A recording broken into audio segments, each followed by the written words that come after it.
Friends, কেমন আছো তোমরা সবাই? আশা করি সবাই খুব খুব খুব ভালো আছে। আর আমি কিন্তু অনেক ভালো আছি। আর এখন কিন্তু বাজে দুপুর 1:30। আর এখন আমি স্নান করে আসলাম। আর এখন একটা নেমন্তন্নতে যাবো, মানে আয়ুষের যে পড়তে এসে সেই দিদির বাড়িতে আজকে বৈষ্ণব সেবা। তো আমরা এখন সেখানে যাবো রেডি হয়ে। তো সবাই স্নান করে বেরোলাম। আর ভাবছি অনেক দিন তোমাদের সাথে ব্লগ শেয়ার করা হয় না, চ্যানেলটা পুরো নষ্ট হয়ে যাচ্ছে, অনেক দিন মানে শেয়ার করি না। তো আজকের থেকে আবার ভাবলাম যে তোমাদের সাথে ডেলি ব্লগ দেওয়া শুরু করব। মানে প্রায় এরকম বলি যে ডেলি ব্লগ দেওয়া শুরু করব, কিন্তু আর হয়ে উঠছে না।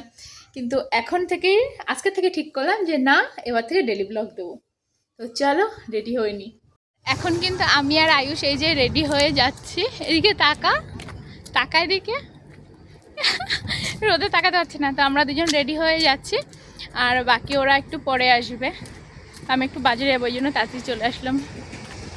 আমাদের আশেপাশে দিদিভাই কাকি ওরাও যাবে, আর আমার শ্বশুর শাশুড়ি যাবে, মানে মামুনি বাবুও যাবে। তো ওরা পরে আসছে, আর আমি চলে গেছিলাম বাজারে, এই জন্য একটু তাড়াতাড়ি বেরিয়েছিলাম। এবার তো আমি আর আয়ুষ চলে গেছিলাম একটু মিষ্টির দোকানে, গিয়ে মিষ্টি নিয়ে নিলাম। আর এখানে দেখো কত রকমের মিষ্টি আছে, আর এখানে কিন্তু ছানার জিলাপিও আছে। আর এদিকটা কিন্তু সব রকম মিষ্টি মোটামুটি আছে। আর আমি এখান থেকে শুধু রসগোল্লাই নিয়ে নিয়েছিলাম, আর তারপরে কিন্তু সোজা চলে গেছিলাম ওদের বাড়িতে। তারপর কিন্তু গিয়ে দেখলাম যে মানে কীর্তন শেষ হয়ে গেছে, আমিও গেছি আর কীর্তনও শেষ হয়ে গেছে। আর তারপরে কিন্তু সবাইকে খেতে বসিয়ে দিয়েছে, আমি আর তখন বসিনি। আর এই যে মামনি এরাও কিন্তু তারপরে চলে এসেছে, আমি যাওয়ার প্রায় আধা ঘন্টা পরে ওরা এসেছে। এসছো কখন? তুমি আবার রেখে খেয়ে নিয়েছো। আমার পাশে যদি বসেছো, আমি যদি দেখেছি আমাদের বেঞ্চে ইয়েতে বসেছো, বেঞ্চে নাকি পূজা, পূজা আমার বলছে এখন সময় হচ্ছে, তাহলে তোমাদের কি বলবে? আমাদের আজকে বের করে দেবে।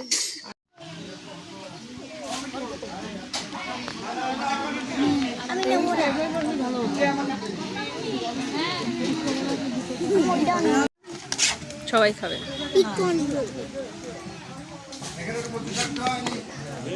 তারপরে কিন্তু আমরাও খেতে বসে গেছিলাম। প্রথমে দিয়েছিল যে বাংলাসেবা দিয়ে সকালবেলা সেই প্রসাদটা দিয়েছিল খই চিড়ে মাখা, তারপরে দিয়েছিল ফল প্রসাদ, এঁচড় দিয়েছিল, তারপরে পনিরের তরকারি দিয়েছিল, চাটনি, পাঁপড়, পায়েস, রসগোল্লা, অনেক কিছুই দিয়েছিল। আর প্রত্যেক কটা রান্না এত ভালো হয়েছিল, এত ভালো হয়েছিল, খুব সুন্দর হয়েছিল। ভগবানের প্রসাদ কিন্তু খেতে ভালোই লাগে। আর এখানে কিন্তু আমরাও সবাই খেতে বসে গেছি। আর এখানে কিন্তু দেখো অনেকেই খেতে বসে গেছিল।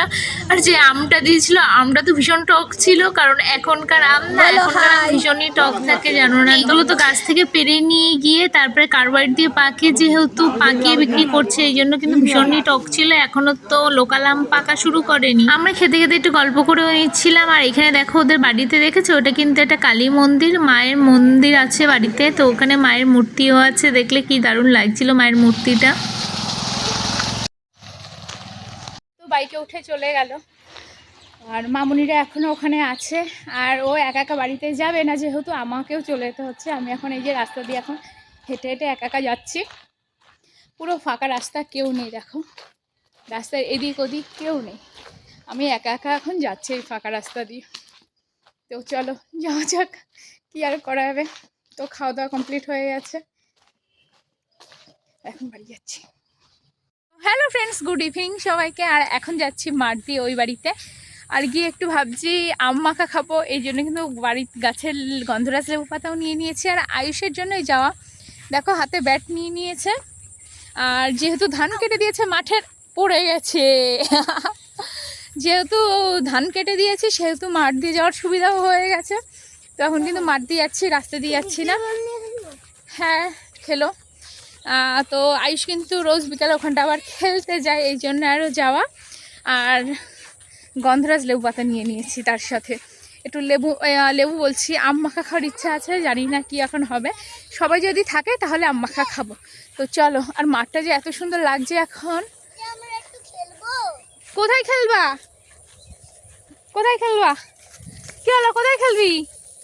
চলে গেছে। ও বলছে, এসে বলছে কি আমরা কি একটু খেলবো তোমাদের এই জায়গায়, আর চলে গেছে। চলাই চলাই। আর মাঠ দিয়ে যেতে গেলে কত রকমের গাছ দেখা যায়। এখানে দেখো পটল গাছ, কি সুন্দর সুন্দর সব পটল হয়ে রয়েছে। তোমরা কে কে পটলের গাছ দেখেছো অবশ্যই কিন্তু কমেন্টে জানিও। আর এই দেখো, দেখো পটল হয়ে রয়েছে, দেখো পটল হয়ে রয়েছে, দেখেছো? তো শুধু দেখেছি, কিন্তু কখনো গাছ থেকে ছিঁড়তে পারিনি, এটাই আফসোস রয়ে গেল। মাঠে দেখি, শুধু দেখেই যেতে হবে। একদিন বলে মানে টাকা দিয়েই বলে ছিঁড়বো, দেখি।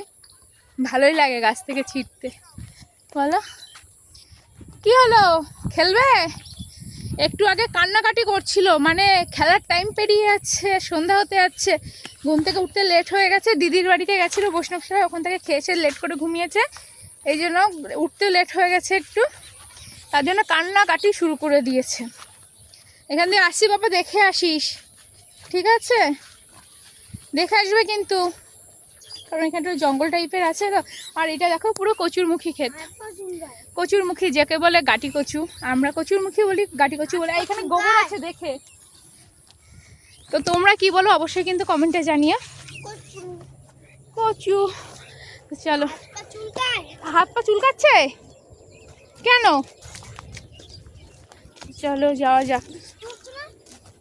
কচুতে কচু কই বৃষ্টি পড়ছে?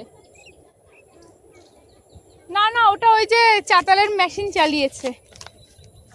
দেখেছিস কি জোরে আওয়াজ? আমাদের এখানে একটা ধানের চাতাল হয়েছে তো, ওখানে এখন মেশিন চালিয়েছে, এখান থেকে শোনা যাচ্ছে। আর ওই চাতালের জন্য যে পুরো মানে এত ধুলো ধুলো হয়ে যাচ্ছে ঘর বাড়ি, যেমন ধুলো ধুলো হয়ে যাচ্ছে তেমন ঝুলো পড়ছে। একটা বাজে ব্যাপার। আর এখন একটু ফোন করব, ফোন করে শুনবো যে সুস্মিতা দি বাড়ি আছে কিনা। তাহলে এখন আম মাখা করবো। লেবু পাতাটা তো সাথে নিয়ে নিয়েছি, গন্ধরাজ লেবু পাতা। কিসের টাকা? হ্যাঁ চলো। তখন দেখলে তো বাড়ি থেকে নিয়ে এসেছিলাম লেবু পাতা, আর এই যে সুস্মিতা দি আম নিয়ে চলে এসেছে। কত বড় আম গাছের, দেখো কি ওরকম করে না। আর এখন আমটা ছুলে নিয়ে তারপরে কিন্তু মাখা করব। দেখো এই সন্ধ্যার টাইমে, এই যে কদিন আম মাখা করেছি পুরো এই সন্ধ্যার টাইমেই করেছি, মানে একদিনেও বিকালে করিনি। এই সন্ধ্যা সন্ধ্যা হতে যাচ্ছে তখনই করা হয়। আমটা মিষ্টি, চলো ছুলে নিয়ে তারপর আবার যখন খাবো, একবারে মেখে টেকে রেডি করে যখন খাবো, তখন আবার তোমাদের সাথে আসি। দেখো আম মেখেছি লেবু পাতা টাতা দিয়ে, দারুণ টেস্টি লাগে। মিষ্টি বেশি আমার কাছে, কি বলি আর আমার মিষ্টি লাগছে বেশি, আমার কাছে লাগছে ঠিক লাগে, টক টক লাগছে কিন্তু বডির কাছে তাহলে দারুণ লাগে। ওটা টক খেতে পারে না, ও খেয়ে দেখো মিষ্টি খাবো। মনে হচ্ছে লবণটা একটু কম হলে ভালো হতো। দেখলাম আগের দিনটা মেখেছিলাম যে পুরোটা সবকিছু ঠিকঠাক ছিল। মাখা খেয়ে সন্ধ্যাবেলা বাড়িতে চলে এসেছি। বাড়িতে চলে এসে মামনি তো সন্ধ্যা দিচ্ছিল, আর এদিকে আয়ুষকে একটু ম্যাগি করে দিয়েছিলাম। ম্যাগিটা খেয়ে আরও পড়তে বসবে, তারপরে ওর পড়াশোনা হয়ে গেলে তারপরে ভাবছি একটু সবজিটাও কেটে রাখবো। তো ওকে 8:30 পর্যন্ত পড়িয়েছি, পড়িয়ে এখন কিন্তু প্রায় 9:10 মতন বাজে। বসিয়ে ভাতটা বসালাম, আর এখানে কালকের যে আগামীকালকে যে সবজি রান্না করবো সেটাও করে রাখছি। তো ভিডিওটা এখানে শেষ করছি। যদি ভালো লেগে থাকে প্লিজ লাইক কমেন্ট শেয়ার করো। তো টাটা সবাইকে।